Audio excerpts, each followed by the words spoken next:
আমরা এখানে কি করছি, আমাদের গন্তব্য কোথায়? যেন আমরা একদিন ঘুম থেকে উঠলাম আর তারপরে অনুষ্ঠানে আপনাকে স্বাগতম। কোনো প্রশ্ন করবে না, তাল মিলে চলতে থাকো। যতবার উপার্জন করো, চেষ্টা করো যেন ফতুর না হয়ে যাও। টিভি অনুসরণ করো, মেকআপ থেকে শুরু করে জামা কাপড় পর্যন্ত। এর চেয়ে বেশি কিছু ভেবো না, যা দেখানো হয় তাই ফলো করো। বিভ্রান্ত হয়ে পড়লে মদ্যপানে লেগে যাও। এখনো মাথায় প্রশ্ন ঘুরছে, রেডিওর ভলিউমটা বাড়িয়ে দাও। ডুবে থাকো নেশা, সেক্স, রক অ্যান্ড রোলে। আমি শুধু জানতে চাই, এই চক্রাকারে ঘুরতে থাকা জীবনধারার বাইরে কি আর কিছুই নেই?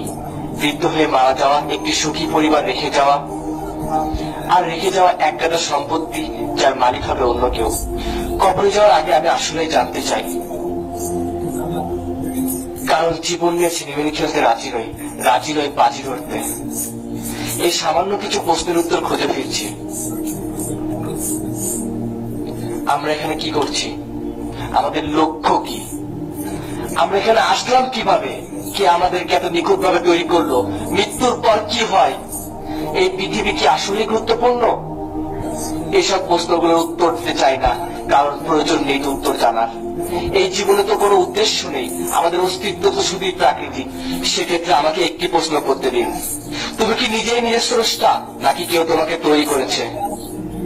কারণ তুমি এমন এক সৃষ্টি, ত্রুটি মুক্ত, ক্ষমতা অসমান্তরাল, তুমি সর্বোচ্চ বুদ্ধিমত্তার অধিকারী। আমি শুধু সাধারণ যুক্তি ব্যবহার করছি। এমন ক্যামেরা পৃথিবীতে নেই যা মানুষের চোখের ধারে কাছে আসতে পারে, না আছে এমন কম্পিউটার যা মানুষের মস্তিষ্কের সমান হতে পারবে। পৃথিবীর সব মানুষ মিলেও একটি মাছও তৈরি করতে পারবে না। এত নিদর্শন, তবু আমরা অস্বীকার করি। বিজ্ঞান বলতে চায় এই সবকিছুই শূন্য থেকে এসেছে, অথচ একটি সরল হিসাব 0+0+0 কখনোই 1 হয় না। তবে কোথা থেকে এই মহাবিশ্বের নিয়ম এবং বৈচিত্র্য আসলো? সবকিছু মূল থাকে আবিষ্কারক কিংবা স্রষ্টা। এই ভিডিওটা দেখতে পাচ্ছেন কারণ কেউ ভিডিওটা আপলোড করেছে, তাই আমরা বিগ ব্যাং বিশ্বাস করতে পারি বা পারি যিনি তা ঘটালেন তার ওপর। আল্লাহ সবকিছুর এবং সব প্রাণের সৃষ্টিকর্তা, চিরঞ্জীব, প্রভু, সবকিছুর একক তত্ত্বাবধায়ক, সৃষ্টির মতো নন, কল্পনার ঊর্ধ্বে। না, তিনি কোন মানুষ নন, তার কোন সহযোগী নেই। তিনি এক অবিনশ্বর সত্তা, আমাদেরকে কখনোই একা ছেড়ে যাননি।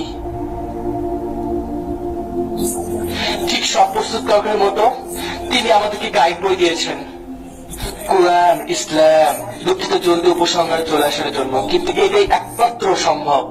এতে আছে স্রষ্টার যৌক্তিক বর্ণনা, এক এবং অদ্বিতীয়, সর্বোচ্চ ক্ষমতার অধিকারী। কাউকে জন্ম দেননি, কেউ তাকে জন্ম দেয়নি। একটি বই যার শূন্য ত্রুটি, বৈজ্ঞানিক আর ঐতিহাসিক অলৌকিক তত্ত্ব।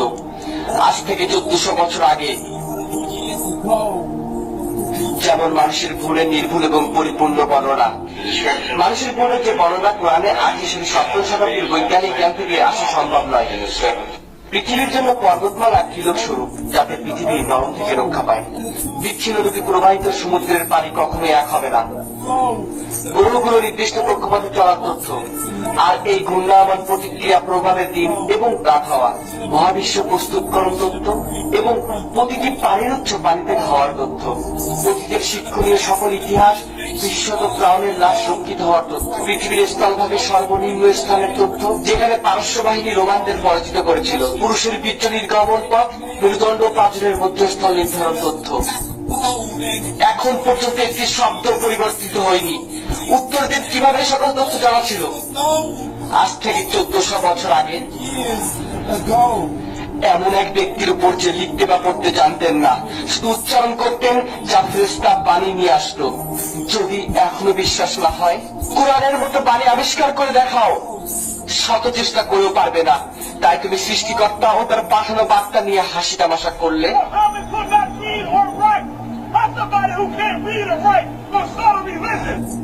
তার বইগুলোকে রূপকথার গল্প করে নাকচ করে দেয়, যাতে আমরা আমাদের জীবন গড়ি লোভ, লালসা, ইচ্ছে দ্বারা বলে বেড়াচ্ছি জীবন তো একটাই, যত খুশি ফুর্তি করো, আমরা বাঁচবো, মরে যাব, তারপর মাটির সাথে মিশে যাব। তুমি খালি একবারই বাঁচবে, ভুল। গাছপালা মারা যাবার পর বৃষ্টি আসলে নতুন করে তার জীবন ফিরে পায়। আল্লাহ প্রতিশ্রুতি যে আমাদেরকেও ঠিক একই ভাবে তিনি পুনরুজ্জীবিত করবেন, আঙ্গুলের ছাপ থেকে নিয়ে পায়ের তলা পর্যন্ত অনুরূপ অবস্থায়। যখন সর্বদ্রষ্টা সর্বশক্তিমান আমাদেরকে এত কাছ থেকে দেখছেন, অবশ্যই আমাদের পরীক্ষা নেওয়া হচ্ছে, আমাদের সম্পদ, স্বাস্থ্য, পরিবার সবকিছুর মাধ্যমে। তাই বিশ্বাস করো, আমরা অবশ্যই পুনরুজ্জীবিত হব এবং ফিরে যাব সৃষ্টিকর্তার সামনে। হিসাব নেওয়া হবে আমাদের প্রতিটি কাজের। যখন তিনি আমাদের আমলনামা দিয়ে বলবেন, পড়ো, ভালো মন্দ, ছোট বড় আর বাকি যা কিছু কর্ম করেছো, তোমার হিসাব গ্রহণের জন্য তুমিই যথেষ্ট। এখন আমার সাথে রাগ করো না। তুমি ভেবেছিলে আমার কাছে কখনো ফিরে আসতে হবে না। তোমাকে পুরো একটি জীবন দিয়েছিলাম আমাকে খোঁজার জন্য, কিন্তু তুমি ব্যস্ত ছিল ও সবকিছু নিয়ে যাচ্ছিল ক্ষণিকের। পড়ো, সুসঙ্গ তাদের জন্য যারা বিশ্বাস করেছে। আর যদি তুমি বিশ্বাস না করো তাহলে পড়ো। সেই দিনটি তোমার প্রথম দিন হতে দিও না।